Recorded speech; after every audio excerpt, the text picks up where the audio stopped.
નમો અરિયંતાણમ, નમો સિદ્ધાણમ, નમો આયર્યાણમ, નમો વજ્રાયાણમ, નમો લોહે સૌવસાવણમ, એસો પંચ નમુકારો સૌવ પાવપણાસણો મંગલાહાણમ ચ સૌવેસી પરમમ વૈ મંગલમ. મંગલમ ભગવાન વીરો, મંગલમ ગૌતમ પ્રભુ, મંગલમ સ્થૂલભદ્રાદ્યા જૈન ધર્મો સુમંગલમ. પ્રવચનનો વિષય છે નવી સવાર નવો વિચાર. આજથી લગભગ 1100 વર્ષ પૂર્વે બનેલો અને આશરે 300 જેટલા નીતિ સૂત્રોથી સુશોભિત નીતિ વાક્યામૃત નામનો આ ગ્રંથ એક વિચારોનો મુગટ, વિચારોનો તાજ, વિચારોની ભેટ, વિચારોનો ખજાનો જાણે આપણી સમક્ષ ખુલ્લો કરે છે. રોજ સૂર્ય ઉગે અને જેમ સૂર્ય એના તેજ કિરણો લઈને સાથે આવે છે, સૂર્ય એનો પ્રકાશ લઈને સાથે આવે છે, એની જેમ આ ગ્રંથ પણ રોજ એક તાજો વિચાર, એક નવો ફ્રેશ વિચાર આપણા મનને મોટિવેટ કરે, મનને પ્રસન્ન બનાવે, મનને ખુશ કરે, મનને નવી દિશા, નવી ગતિ અને નવી પ્રગતિ આપે એવા રોજ સુંદર મજાના વિચારો આપણી સમક્ષ પ્રસ્તુત કરે છે. એક ટૂંકું વાક્ય અને એની અંદરમાં જેટલો થાય એટલો ભાવ, એટલું મોટિવેટ, એટલી પ્રેરણાના શબ્દો એક નાનકડા વાક્યની અંદરમાં કેટલા બધા ભરેલા હોય છે. અને આપણે રોજ એક એક વિચારો ઉપર આગળ વધતા 18મા નંબરનું સૂત્ર, વચની અંદરમાં એકાદ બે સૂત્ર આગળ પાછળ થઈ ગયા, એમાં 18મા નંબરનું સૂત્ર આવ્યું છે. 16, 17, 18 અને 19 આ 4 સૂત્ર ધર્મ તત્વના છે. ધર્મ તત્વની જીવનમાં આવશ્યકતા બતાવે છે, જરૂરી બતાવે છે. અને ધર્મના રસ્તા ઉપર જ્યારે ચાલશો ત્યારે શું મુશ્કેલી આવે. પહેલા 2 સૂત્રમાં એ વાત બતાવી કે આપણા પક્ષે ધર્મ તરફથી આપણે શું કરી શકીએ છીએ, આપણે આત્મવંચના કેવી કરીએ છીએ, આપણે આપણા પોતાની અનાત્મજ્ઞતા કેવી બતાવીએ છીએ એની વાત કરી. હવે ધર્મ તત્વ આપણને ગમ્યું, આપણે ધર્મ તત્વ તરફ આગળ વધ્યા, ધર્મ તરફનો લગાવ લાગ્યો, ધર્મ કરવાનું મન થયું, ધર્મ કરવા માટે હૃદયની અંદરમાં ઉલ્લાસ જાગ્યો, ભાવ પેદા થયો, એક શ્રદ્ધા પેદા થઈ. તમે સત્વને ધારણ કરીને ધર્મના ક્ષેત્રમાં જ્યારે આગળ વધો છો ત્યારે એ સમયની અંદરમાં મહાત્મા એક સાઇન બોર્ડ જેવું સૂત્ર આપણને બતાવે છે કે દોસ્ત, આ ધર્મની સફર ઉપર, ધર્મના પંથે તું આગળ વધે છે, આ એક બોર્ડ વાંચીને આગળ વધજે. આટલું વાત જાણીને ધર્મના ક્ષેત્રમાં આગળ વધવાનું છે. અને એટલું મજાનું સાઇનબોર્ડ જેવું વાક્ય, ચેતવણીનું વાક્ય, ઘાટ શરૂ થવાનો હોય. અમે અત્યારે મહારાષ્ટ્રના વિહારોમાં છીએ. મહારાષ્ટ્રના વિહારો એટલે લગભગ ઘાટવાળા વિહારો હોય, જ્યાં ઘાટ શરૂ થાય એટલે સૌથી પહેલા બોર્ડ આવે. હિન્દીમાં આવે, હિન્દીમાં આવે, મરાઠીમાં આવે અને ઇંગ્લિશમાં આવે. મરાઠીમાં લખેલું હોય ઘાટ શરૂ ઝાલેલા આય, બસ ઘાટ શરૂ થવાનો છે, સાવધાન રહેજો, ગાડી સાવકાશથી ચલાવજો, સાવધાન બનીને ચલાવજો. તો આ મહાત્મા પણ આપણને કહે છે કે તમે ધર્મના રસ્તે હવે આગળ વધી રહેલા છો, તો આ પંથ ઉપરની એક મુશ્કેલી, આ પંથ ઉપરની એક તકલીફ જે દરેક ધર્મિષ્ઠ વ્યક્તિની સાથે જોડાયેલી છે, દરેક ધર્મીને જીવનની અંદરમાં આનો અનુભવ કરવો પડતો હોય છે. એવું એક સરસ મજાનું સાઇનબોર્ડ જેવું સૂત્ર 18મા નંબરનું સૂત્ર આપણને બતાવે છે. ધર્માનુષ્ઠાને ભવતી અપ્રાર્થિતમપી પ્રાતિલોમ્યમ લોકસ્ય.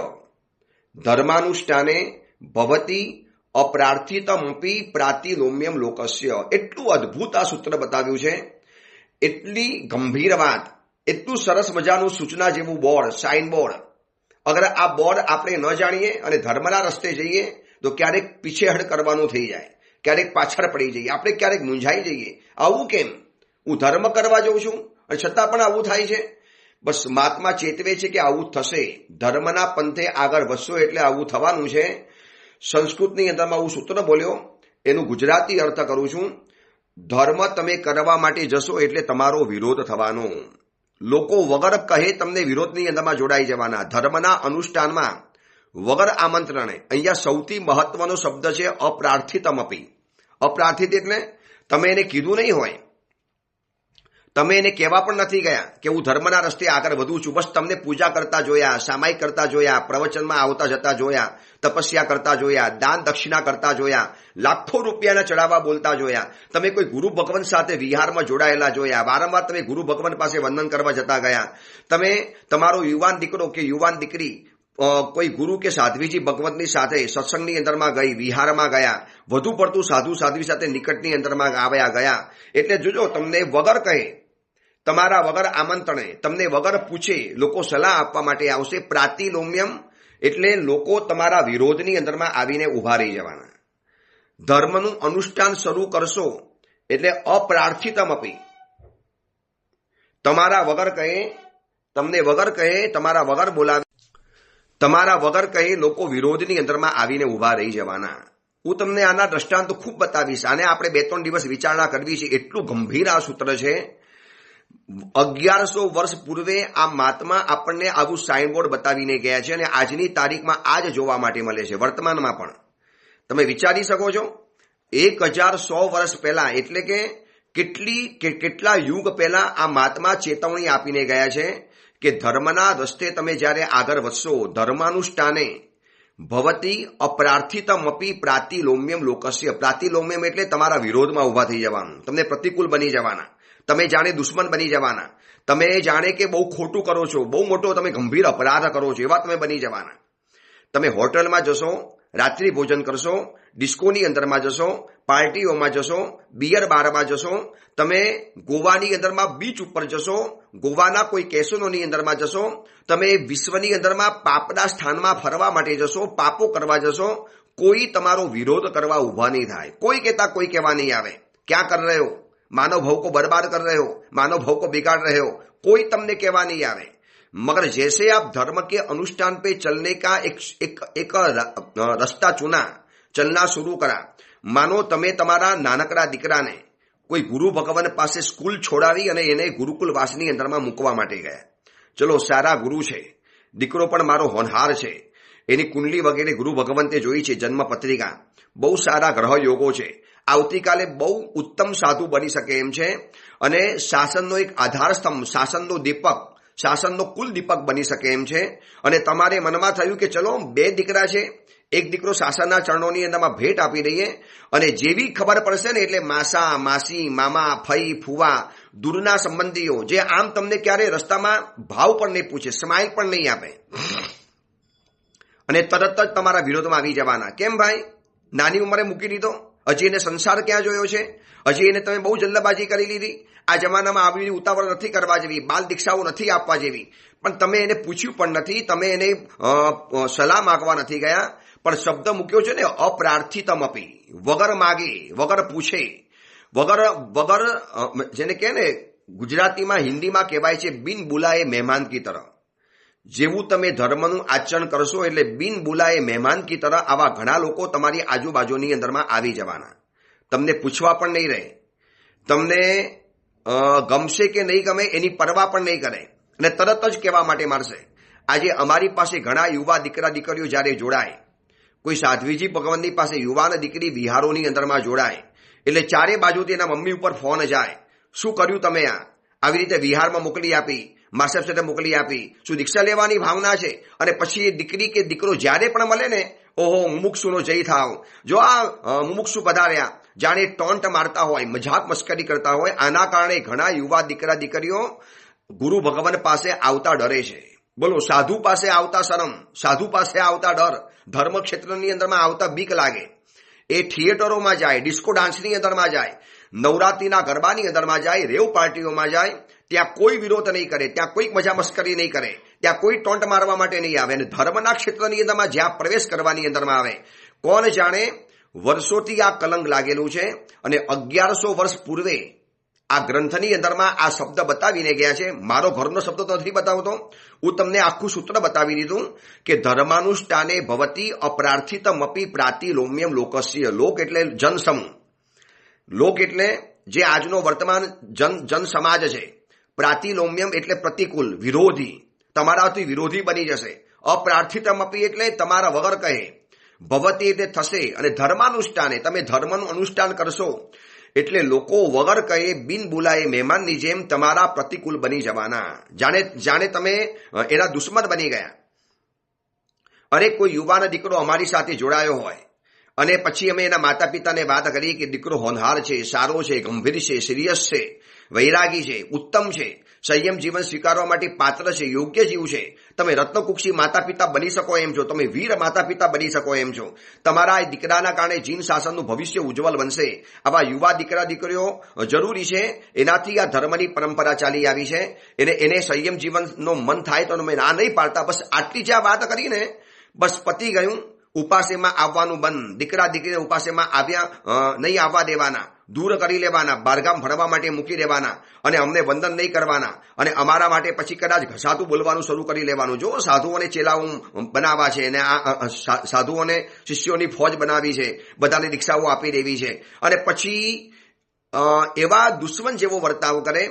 ત્યારે મનમાં થતું હતું કે આવું કેમ, પણ જ્યારે આ ગ્રંથ વાંચ્યો, એનું આ સૂત્ર વાંચ્યું, ત્યારે ખબર પડી ગઈ કે 1100 વર્ષ પહેલા આ ભવિષ્યવાણી ભાકી દીધી છે. આ ફ્યુચર બતાવી દીધું છે કે જ્યારે ત્યારે પણ સમાજ ધર્મના રસ્તાની અંદરમાં તમે ચાલશો એટલે વગર કહે તમારો વિરોધ કરવા માટે ઊભો થઈ જવાનો. તો શું કરવાનું? ધર્મ કરવાનું કે નહીં કરવાનું? વિરોધની પરવા કરીને ધર્મથી અટકી જવાનું કે વિરોધની બેપરવા થવાની, વિરોધની પરવા કર્યા વગર તમે ધર્મના ક્ષેત્રમાં આગળ વધવાનું શું કરવાનું? આ એક સવાલ આપણે વિચારવો છે. હું તમને પૂછું છું. તમે અત્યારે પ્રવચન સાંભળો છો તો કદાચ આ સાંભળનારા ઘણા વ્યક્તિઓએ પણ કોકની દીક્ષાનો વિરોધ કર્યો હશે. નાનકડો છોકરો દીક્ષા લે, નાની ઉંમર છે, દીક્ષા નહીં લેવાની. યુવાન છોકરો દીક્ષા લે, તું અત્યારે યુવાન છે, તારી જવાબદારી છે, માતા પિતાની જવાબદારી છે, પરિવારની જવાબદારી છે, તને ભણાવ્યો શેના માટે, તારા માટે આટલા બધા ખર્ચા શેના માટે કર્યા, થોડીક પછી દીક્ષા લેવાની, માતા પિતાનો વિચાર કરવાનો. આવું પણ કદાચ તમે કીધું હશે. કોઈ વૃદ્ધ વ્યક્તિ દીક્ષા લેવા તૈયાર થાય ત્યારે કદાચ તમારામાંથી કોકે કીધું હશે, હવે લઈને શું કરવાના, મોટી ઉંમર થઈ ગઈ, ત્યાં જઈને ભારે પડશો, શાંતિથી ઘરે રહો, ધર્મ તો ઘરે રહીને પણ થઈ શકે છે, થોડું કે દીક્ષા લેવી જરૂરી છે. આવું બધું કદાચ તમે બોલ્યા હશો. આ હજારો શ્રોતાઓમાંથી કોક એકાદ બે જણાએ આવું બોલ્યા હશે. હું એને પૂછું છું તો પછી જો ધર્મ કરવાની, ચલો હું તમને એમ પૂછું છું કે ધર્મ કરવાની ઉંમર જો કદાચ કોઈ નક્કી નથી તો બિઝનેસ કરવાની ઉંમર કઈ, ધંધો કઈ ઉંમરે કરવાનો? નાનો છોકરો બિઝનેસ કરી શકે? આજે ઘણા નાના છોકરાઓ એવા છે જે લોકો યુટ્યુબર છે, યુટ્યુબ ઉપર પોતાના વિડીયો અપલોડ કરે છે, નાખે છે અને એનાથી ખૂબ પૈસા કમાય છે. ક્યારે એને કહેવા ગયા, ભાઈ આ અત્યારે પૈસા કમાવાની ઉંમર છે, અત્યારે આવું કરવાની ઉંમર છે? નાનકડા દીકરા દીકરીઓ મોડેલિંગમાં જાય છે, બાલ કલાકારો મૂવીની અંદરમાં હોય છે. બાલ કલાકાર બહુ નાનકડી ઉંમરના. વર્ષો પહેલા ચોમાસું કર્યું હતું ગોવાલા ટેંગની અંદરમાં. ત્યાં દરસીલ સફરી નામનો છોકરો મળેલો હતો જે બહુ વર્ષો પહેલા કદાચ આમિર ખાનની મૂવી હતી તારે જમી પર. તારે જમી પરની અંદરમાં જે નાનકડા છોકરાનું કેરેક્ટર કરેલું હતું એ આ દરસીલ સફરીએ કરેલું હતું. અને એ દીકરાને એની માતાએ એવા સંસ્કાર આપેલા હતા કે દર 14 પતિકું કરવા માટે આ છોકરો આવતો હતો. ત્યારે પછી પરિચયમાં આવ્યો. આજે પણ ગોવાલેન્ડિંગમાં જઈએ તો પરમાત્માની રોજ પૂજા કરે, જ્યારે પણ શૂટિંગ ન હોય. એની માએ કીધું છે કે આટલા સંસ્કારો તો જીવનમાં રાખી જ લેવાના. હવે મેં એની મમ્મીને પૂછ્યું, મેં કહ્યું આટલી નાની ઉંમરે તમે એને સિને જગતમાં મોકલી આપ્યો, આ મૂવીની દુનિયામાં મોકલી આપ્યો, એનું સ્કૂલનું ડિસ્ટર્બ નહીં થાય? ભણવા ગણવાનું સાહેબ થાય છે પણ પછી અમે એડજસ્ટ કરી લઈએ છીએ, આગળ પાછળ કરી લઈએ છીએ, એને ફલાણું કરી લઈએ છીએ. એટલે બાલ કલાકાર મૂવીની અંદરમાં કામ કરે, લોકો તાલીઓ પાડશે, એને સ્ટાર ગણશે, સિને સ્ટાર. સમાજની અંદરમાં એનું બહુમાન થવાનું. જો આપણા સમાજના દીકરાએ નામ ઉજ્જવલ કર્યું, મૂવીની અંદરમાં કામ કરે એટલે નામ ઉજ્જવલ કર્યું. અને નાનકડો દીકરો સંયમ જીવન સ્વીકારવા તૈયાર થાય એ સ્ટાર નહીં ગણાય, એ વિરોધનું પાત્ર બની જશે. એ લોકો એને સલાહ આપવા માટે આવશે. ઉતાવળ નહીં કરવાની, આ ઉંમર નથી દીક્ષા લેવાની. હું તો કહું છું આ પ્રવચન તમે બધાને વાયરલ કરજો. ખાસ કહું છું, ખાસ ખૂબ બધાને જરૂરી છે આ પ્રવચન મોકલવું. આ પ્રવચન મોકલવાનું બધાને એટલા માટે કહું છું કે મોટા ભાગે લોકો ધર્મના ક્ષેત્રની અંદરમાં વિરોધી બનતા ચાલ્યા છે. ધર્મના ક્ષેત્રની અંદરમાં એટલા બધો વિરોધ કરવાની અંદરમાં આવે. બાલ કલાકાર મૂવીની અંદરમાં કે ટીવી ઉપર ચમકે એટલે લોકોને ગૌરવ થાય, અમારું સમાજનું ગૌરવ છે, સમાજના જ્ઞાતિના મેળાવડામાં એનું બહુમાન થાય. અને બાલ મુમુક્ષુ દીક્ષા લેવા તૈયાર થાય અને લોકો કે આટલી ઉંમરે દીક્ષા લેવાની, નાની ઉંમર દીક્ષા લેવાની, હજી તારી બહુ નાની ઉંમર છે. અરે પાપ કરવા માટે ઉંમર નહીં જોવાની અને ધર્મ કરવા માટે ઉંમર જોવાની. ત્યાં એટલે ઘણી વખત કહેવાનું મન થાય છે, મેચ્યોર વ્યક્તિ પાપ કરે એનો કોઈ વિરોધ નથી કરતું અને અનમેચ્યોર ધર્મ કરવાની અંદરમાં જાય ત્યાં આપણે સીધો વિરોધ કરવા લાગુ પડી જઈએ છીએ. કેટલી મોટી કરુણ વાસ્તવિકતા છે. મેચ્યોર વ્યક્તિ પાપ કરે છે એને તો અટકાવો. ચલો આપણે કહીએ છીએ ને કે ભાઈ આજે તો અનમેચ્યોર છે, નાનો છે, અનઘड़ છે, अपरिपक्व છે, छोटी उम्र है, बाल उम्र है, अभी उसको क्या पता चलेगा. ठीक है, अनमेच्योर ने धर्म करा, आपने विरोध करा, मगर मैच्योर व्यक्ति पाप कर रहे उसको तो अटकाવો. बड़े बड़े व्यक्ति यहाँ पाप कर रही है. તમે જો અત્યારે બંગાળની અંદરમાં એક નેતા છે, બંગાળની પાર્ટીમાં મમતા બેનર્જીના એક નેતા છે, શાહજહાં નામ છે એનું, અને એ વ્યક્તિ ઉપર ઈડી જ્યારે દરોડો પાડવા માટે ગઈ અને એને જે ધમાલ કરી, જે એને મોરચો માર્યો, જે રીતે લોકોને પીટ્યા અને માર્યા, અને એના વિરોધની અંદરમાં જે ઊભા થાય છે અને જે ગેંગ રેપ કરેલા છે, પેપરોની અંદરમાં ખુલ્લે આમ આવે છે, બિલકુલ ખુલ્લે આમ સ્પષ્ટ રીતે ફોટા સાથે, એ શાહજહાંના ફોટા સાથે બધું બતાવવાની અંદરમાં આવે છે કે કેટલા ગેંગરેપ કર્યા, કેટલા એના માથા ઉપર કલંક લાગેલા છે, કેટલા ગુના નોંધાયેલા છે, છતાં પણ એવી વ્યક્તિનો કોઈ વિરોધ કરવા તૈયાર નહીં થાય. મેચ્યોર વ્યક્તિ પાપ કરે કોઈને કોઈ વિરોધ નથી કરવો, અને અનમેચ્યોર ધર્મ કરવાનો શરૂઆત કરશે, બાલ ઉંમરમાં ધર્મ કરવાની શરૂઆત કરશે, 28 કરશે. આ ઉંમરે 28 કરાવવાની લો. અને મોટી વ્યક્તિઓ હોટલમાં જાય તો તમે નથી કહી શકતા ભાઈ તમારે આ ઉંમરે હોટલમાં આવવાનું, આ ઉંમરે તમારે પાપ કરવાના. એટલે આ આજની વાત નથી, જૂના કાળની આ વાત ચાલી આવે છે. 1100 વર્ષ પહેલા પણ આવું થતું હશે. માટે જ મહાત્માએ એક પોતાનો અનુભવ આ નાનકડા સુંદર વાક્યની અંદરમાં રજૂઆત કરી છે કે ધર્માનુષ્ઠાને ભવતી અપ્રાર્થિતમપી પ્રાતિલોમ્યમ લોકસ્ય. ધર્મના અનુષ્ઠાનની અંદરમાં તમારા વગર કહે તમે ધર્મ કરશો એટલે વિરોધ થશે જ. મૈણા સુંદરીએ ધર્મ કર્યો, વિરોધ થયો. સુરસુંદરીએ લગ્ન કર્યા, કોઈ વિરોધ ન થયો. અને જ્યાં મૈણા સુંદરીએ ધર્મનો પાલવ પકડ્યો, ધર્મનો ઝંડો હાથમાં ઉપાડ્યો અને વિરોધ શરૂ થઈ ગયો. નગર લોક નિંદેશ હું ભણ્યું એહની ધૂર. મૈણા સુંદરીના ચરિત્રમાં આપણે વારંવાર સાંભળ્યું છે, વારંવાર જાણ્યું છે કે જ્યાં ધર્મની એને શરૂઆત કરી એટલે આખું નગર નિંદા કરવા મળ્યું. નગર લોક નિંદે, એની નિંદા કરવા મળ્યા. લો, નાની ઉંમર છે, સમજતી નથી, નાદાન છે, એને અત્યારે આવું ન કરવું જોઈએ. આ ઉંમર થોડી હોય દીક્ષા લેવાની. જ્યાં દીક્ષા લેવાની વાત આવી નથી, અને જાણે કેમ સહેલાઈથી તો દીક્ષા ક્યારે કોઈને લગભગ મળતી જ નથી. અને મહાન કાર્ય છે. ડગલે પગલે તમને સાધુઓની જરૂરિયાત પડે છે. સમગ્ર જૈન શાસનને સાધુ વગર એક પણ અનુષ્ઠાનમાં ચાલતું નથી, એક પણ અનુષ્ઠાનમાં. ભગવાનની સાલગીરી હોય તો પણ તમારે મહાત્મા જોઈએ છે. એ શ્રી ચક્ર પૂજન ભણાવવું હોય જેમાં અમારો કોઈ રોલ નથી, છતાં પણ સાહેબ બસ આપની નિશા મળે તો સારું છે. કદાચ અમે વિહાર કરતા કરતા પહોંચ્યા હોઈએ અને ઉપાસમાં શ્રી ચક્ર પૂજન હોય, અમને ખબર પણ ન હોય કે અહીંયા આયોજન થયેલું છે, અને આયોજકને ખબર પડે, લાભાર્થી પરિવારને ખબર પડે કે આજે કોઈ મહાત્મા પધાર્યા છે, તરત જ આવશે, ગુરુદેવ પધારજો, નિશ્રા આપવા પધારજો. અમે કહીએ ભાઈ અમારે આવીને ખાલી બેસવાનું જ છે, આમાં પૂજન તમારે કરવાનું, સંગીતકાર ગાય, વિધિકાર કરાવીને તમે લાભાર્થી છો, તમારે બેસવા નહીં, પણ સાહેબ આપની નિશ્રા મળવી જોઈએ. સાહેબ આપ પધાર્યા છો, આપ નિશ્રા આપો, ભલે 10 મિનિટ પધારો. હમણાં અમે અંતરિક્ષજીમાં હતા તો બહુ મોટો 1100 માણસનો ક્યાંકથી સંઘ આવેલો હતો, અને એ લોકોના અષ્ટોત્તરી અભિષેક હતા. અને એમને ખબર પડી કે મહાત્મા પધાર્યા છે, તો મને વિનંતી કરવા આવે, સાહેબ પધારો ને.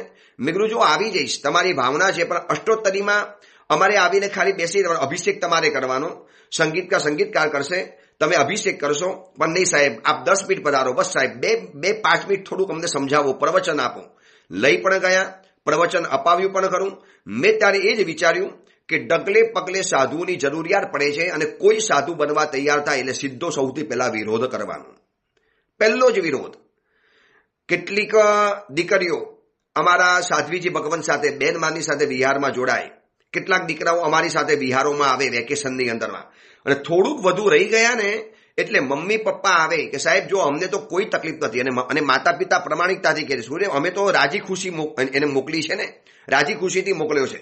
પણ સાહેબ એના મામાના, એના ફઈના, એના ફુવાના, અમારા દૂરના સંબંધીઓના એટલા બધા ફોન આવે છે, એટલા બધા પ્રેશર કરે છે, પાછો લઈ આવો, જાણે કે તમે કોઈ ખરાબ જગ્યાએ મૂકેલા હોઈએ. અમે કીધું એને સમજાવો ને. અરે સાહેબ સમજાને મેં કોઈ કસર નહીં રાખીએ. अच्छी जगह पर है, वेकेशन में यूं ही घर पे बैठे रहेंगे, यहाँ पढ़ाई करते हैं, सामायिक करते हैं, विहार करते हैं, सेवा बहुत करते हैं और एक नई दुनिया देखते हैं, रहने दो ने, નહીં નહીં પછી દીક્ષા આવી જશે, દીક્ષા આપી દે, પણ દીક્ષા ખોટી છે.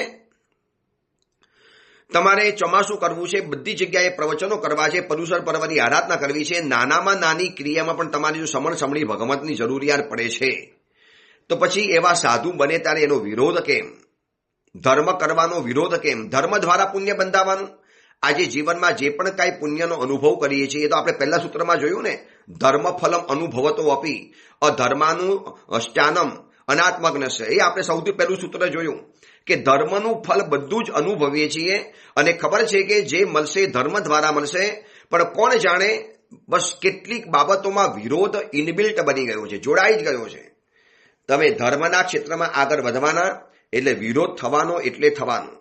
ધર્મના ક્ષેત્રે સફળ બનવા શું કરવાનું એની વાતો આપણે આવતીકાલે કરીશું, પણ આ સૂત્ર બહુ ગંભીર છે, બધાને લાગુ પડે એમ છે, બધાને. આ હજારો જે ઓડિયો પ્રવચનના શ્રોતા છે એમાંથી કોઈકે તો ક્યારેક ને ક્યારેક કોઈક નાના મોટા ધર્મના ક્ષેત્રનો વિરોધ કર્યો હશે કે આટલું બધું દાન નહીં કરવાનું, આટલી બધી ઉછામણી નહીં બોલવાની, આટલા બધા ચડાવવા નહીં લઈ લેવાના, દોસ્ત થોડા પૈસા બચાવવાના, એમ પૈસા કમાઈ ગયેલા પૈસા ઉડાડી દેવાના. સુરતની અંદરમાં એવો યુવાન છોકરો છે, નામ નથી બતાવી શકતો, એને ના પાડી છે, પણ એ યુવા દીકરો એટલા બધા પૈસા કમાય છે અને એવા ચડાવવા બોલે છે, કરોડથી ચડાવવા નીચે ક્યારે બોલતો જ નથી, કરોડ 2 કરોડ 3 કરોડ. અને દીકરો જ્યારે મળે ને યુવા છોકરો, મને કે સાહેબ એટલો તેજસ્વી, એટલો હેન્ડસમ અને એટલો ભાવુક યુવક છે, આમ દિલ લઈને પૈસા ઉડાડે, દિલ લઈને. મને કે હજી વધુ પૈસા આવે હું તો જીન શાસનને આમ સારામાં સારા દેરાસર ઉપાશ્રયોથી મંડિત બનાવી દઉં. પછી મેં કીધું તું આટલું બધું દાન કરે, તને કોઈ વિરોધ નથી કરતું? સાહેબ બહુ બધા ફોન આવે, સગા સંબંધીઓના, કાકાના, મામાના, ફઈના, ફુવાના, રિશ્તેદારોના, દૂરના લોકોના ફોન આવે. અરે ભાઈ આટલું બધું દાન નહીં કરવાનું, આટલા પૈસા ઉડાડી નહીં દેવાના, થોડા પૈસા બચાવી રાખવાના. હું એને કહું છું કે આના દ્વારા મને પુણ્ય બંધાય છે ને એ બંધાયેલું પુણ્ય મને નવા પૈસા આપે છે, પણ કોઈ વાત માનવા તૈયાર નથી અને કહી દે છે બહુ દાન નહીં કરવાનું, અડકાવો. મારા પપ્પાને કે દીકરાને અડકાવી દો, મારી મમ્મીને આગ્રહ કરે, દીકરાને સમજાવો. માતા પિતા કે છે એને પોતાની જાતે આખું એમ્પાયર ઊભું કર્યું છે, જાતે પૈસા કમાય છે, જાતે ખર્ચે છે, અમે શેના માટે અટકાવી દઈએ?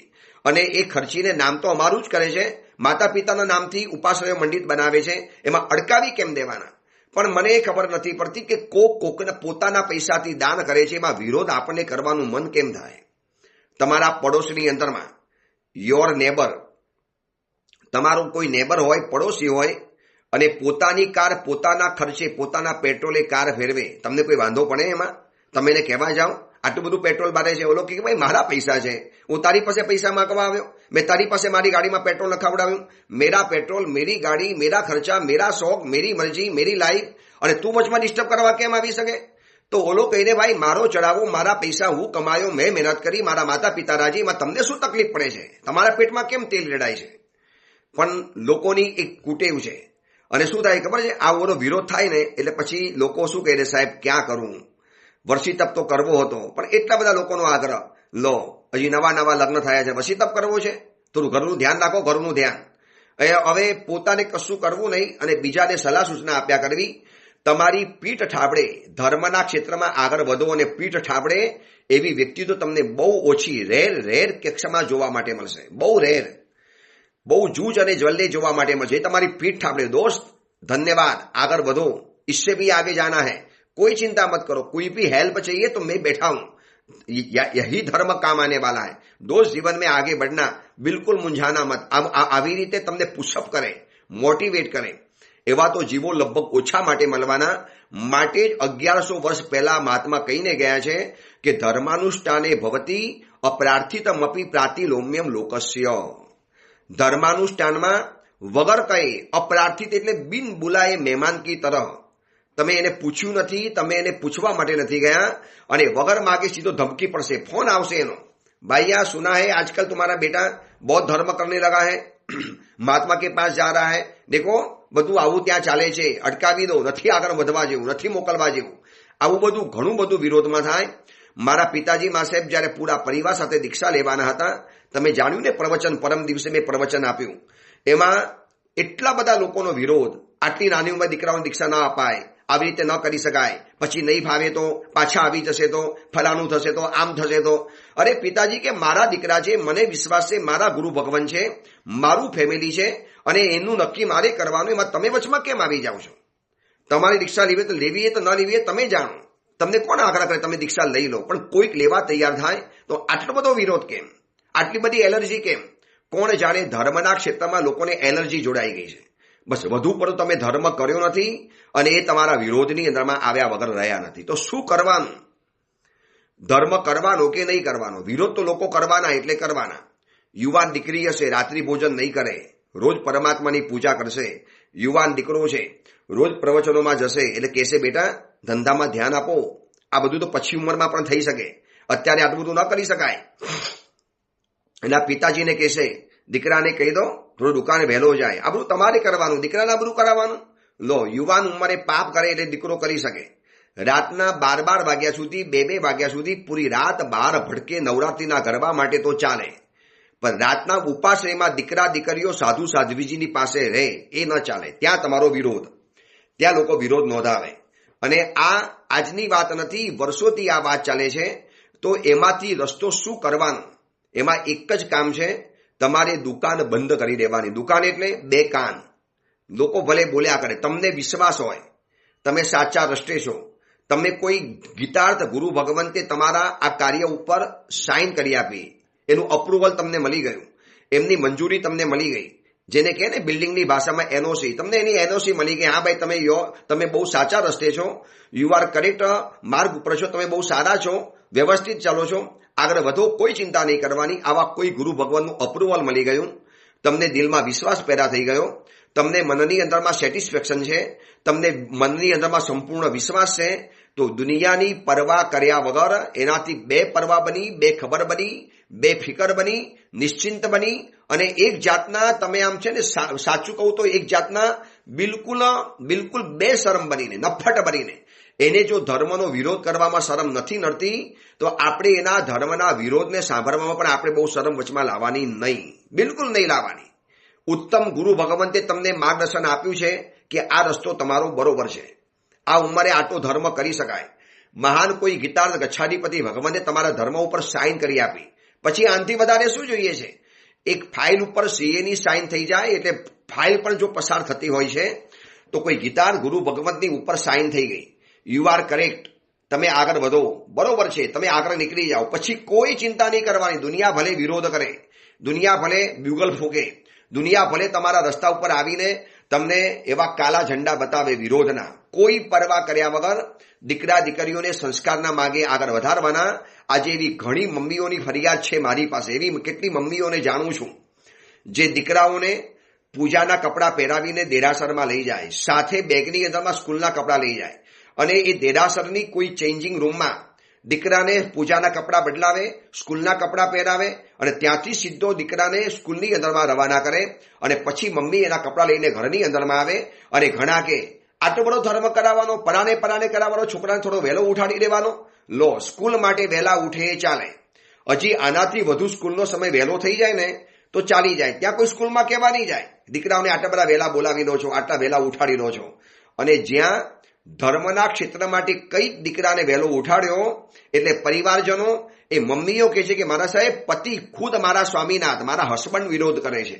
સાસુ અને સસરા કહે છે શું આ દીકરા ઉપર આટલો બધો તમે આમ બોજો વધારી લો છો, કેમ તમે બેન આટલું પુત્ર વધુને કે આટલું બધું તમે કેમ ધર્મ માટે આગ્રહ રાખો છો? પછી એ મૂંઝાઈ જાય, એટલો બધો વિરોધ થાય એટલે આવે મારી પાસે, અમારા જેવા સાધુની પાસે આવે. સાહેબ શું કરવાનું? અમે કહીએ બેન યુ આર કરેક્ટ, તમે બહુ સાચા માર્ગે છો, આવી જ રીતે ધર્મ શીખાશે, આવી રીતે ધર્મ થશે. આવી સમયની કટોકટીમાં તમે ધર્મ જે કરાવો છો બહુ બેમિસાલ છે, બહુ કરેક્ટ છે, રાઈટ વે છે. ડોન્ટ વરી, ગો અહેડ, આગળ વધો, આમાં કોઈ ચિંતા કરવા જેવું નથી. પણ જે લોકોએ વિરોધને ગણકાર્યો, વિરોધને સાંભળી દીધો, વિરોધને થોડો કાન આપી દીધા તો ગયા કામથી. ધર્મના ક્ષેત્રની અંદરમાં તો આવા વિરોધ થયા જ કરવાના. તમે ધર્મ કરશો એટલે વિરોધ થશે, બસ આ એક ફિક્સ છે.